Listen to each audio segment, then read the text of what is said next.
everyone, and welcome to Samantha Politics, a show where we talk about global politics and women's rights. We have a great show coming up.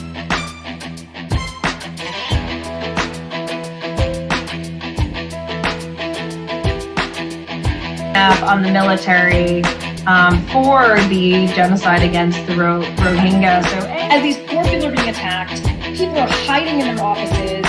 You guys saw a guest.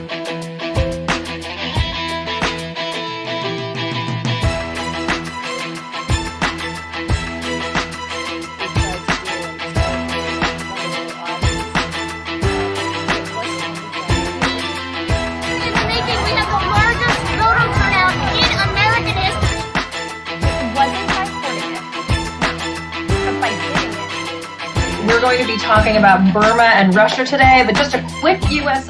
Native American Secretary of the Interior. Now, this is really monumental because I'm Samantha Carlin, your host of Samantha Politics, and we'll see you next week. Take care, everyone. Bye-bye.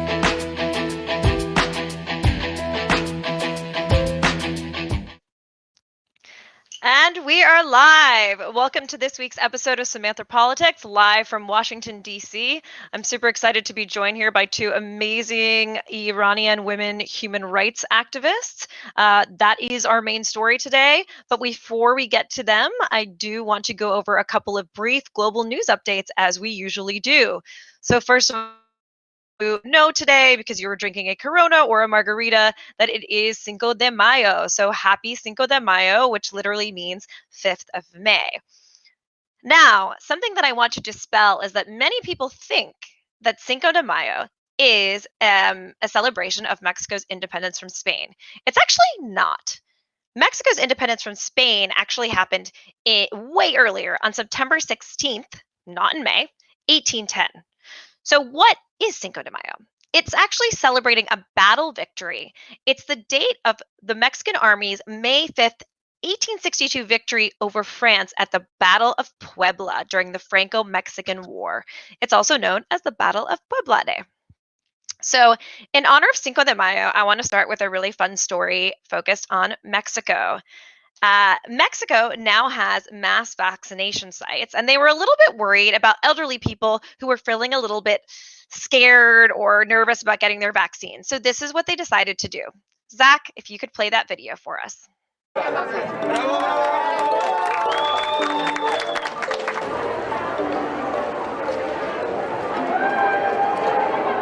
Se puede notar, ¿no? Porque vienen incluso hasta con las manos sudadas, pero poco a poco vas hablando con ella, se van soltando, vas haciendo más ameno este proceso de vacunación, haces que se olvide un poco de lo que está pasando y creo que eso les ayuda muchísimo porque a final de cuentas en menos de 5 minutos ya pasó el proceso.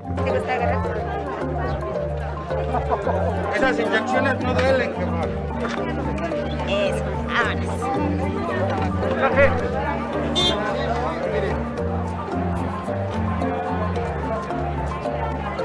Primero tengo un poco de nervios, pero muy contenta porque me iba yo a vacunar.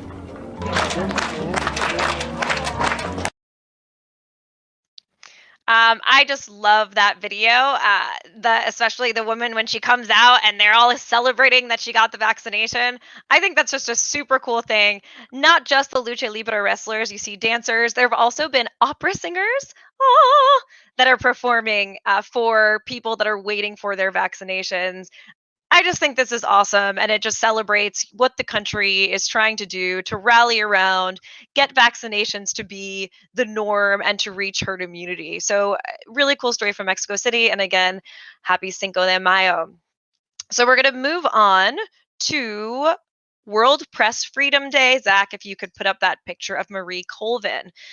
So May 3rd was World Press Freedom Day, and it's actually to inform the international community that freedom of the press, and freedom of expression are fundamental human rights.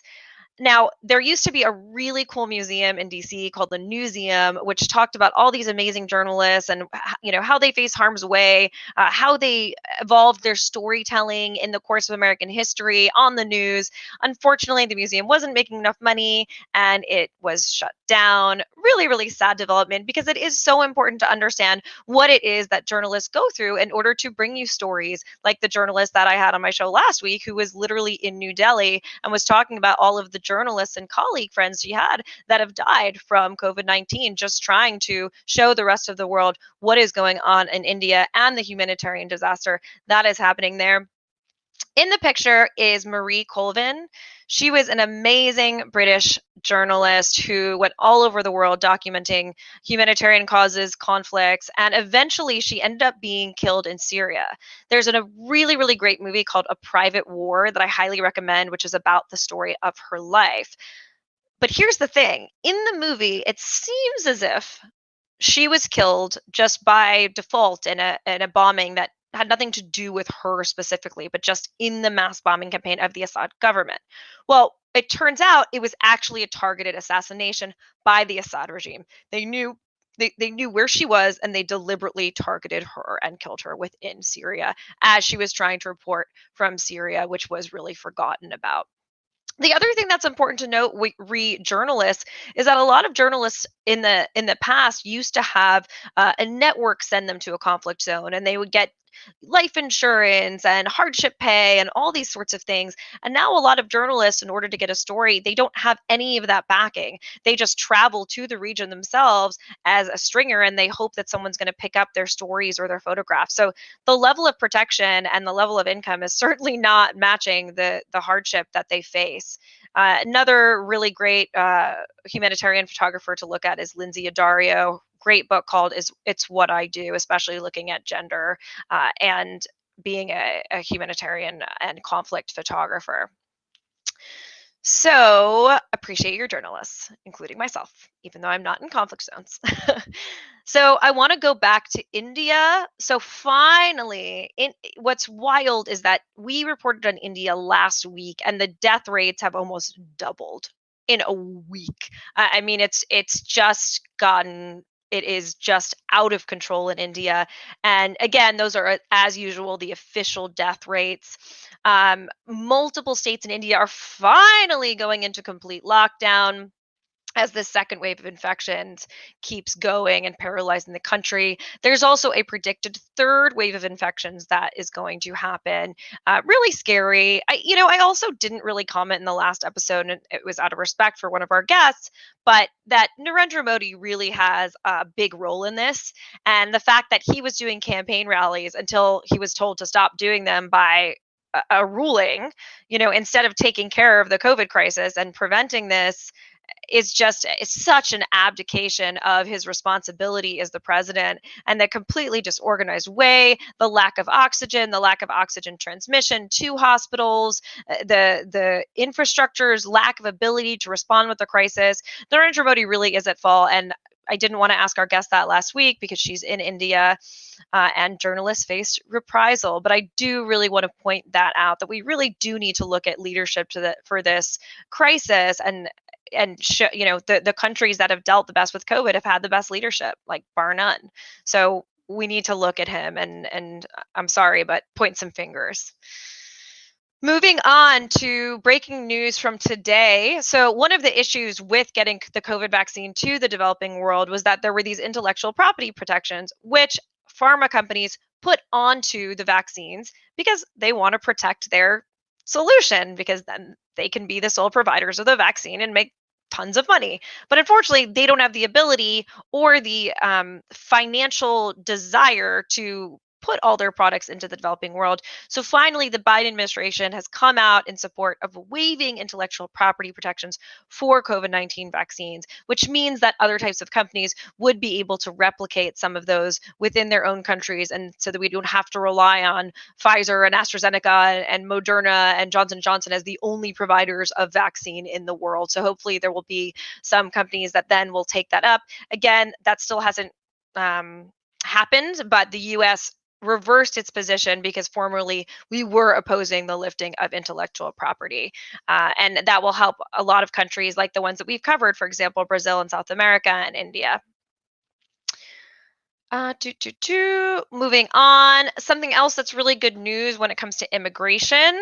Since Trump got out of office, everybody in the US knows that Trump was unbelievably harsh when it came to immigration and also in terms of refugees or asylum seekers just coming to the US and saying, help, we're being politically persecuted, like our, some of our guests that are about to appear on the show, and or we're facing extreme danger or gang violence and we need a place. And that's been part of America fundamentally, as the give us your tired, your poor, I wish I knew that better from Statue of Liberty, but you're oppressed. I mean, that is the US. Now, Trump had lowered the refugee cap to 15,000 people, which is shockingly low. Biden has just said that he's going to raise that refugee cap to 62,500 after a lot of criticism and pushing by immigration rights activists and refugee rights activists to basically lift that. The other good news on immigration is that remember all of those children that were separated from their parents during the Trump era? They're finally starting to be reunited with their families. So far, at least 4 families have been reunited after not seeing each other for about 4 years. So that's exciting news. Biden actually put together a task force specifically to deal with reuniting separated children with their parents. That frankly never should have happened, especially how there was no recording at all of who the parent was and where they were going, and what an inhumane policy. So delighted that that is finally over, and that we're actually trying to reunite these families. So Zach, if we're going to go to our main story with Iran, if you could show the audience where Iran is on the globe. Awesome. So Iran, that's going to be the crux of our show today. So the relationship between the US and Iran has been pretty complicated and troubled.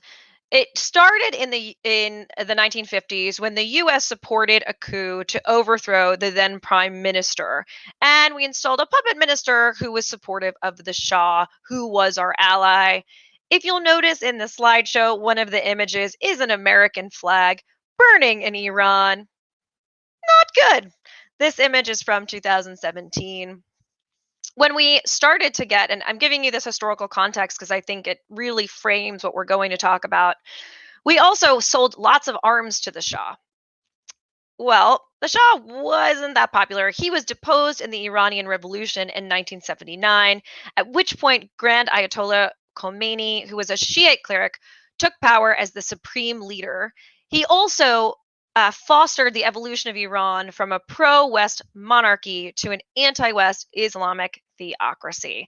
This was also a period where many Jews, non-Muslims, or people that suddenly became oppressed because they weren't religious enough, fled Iran, came to America and to other places, no longer safe within the country. To have been, they called themselves like the Islamic Front, but they were actually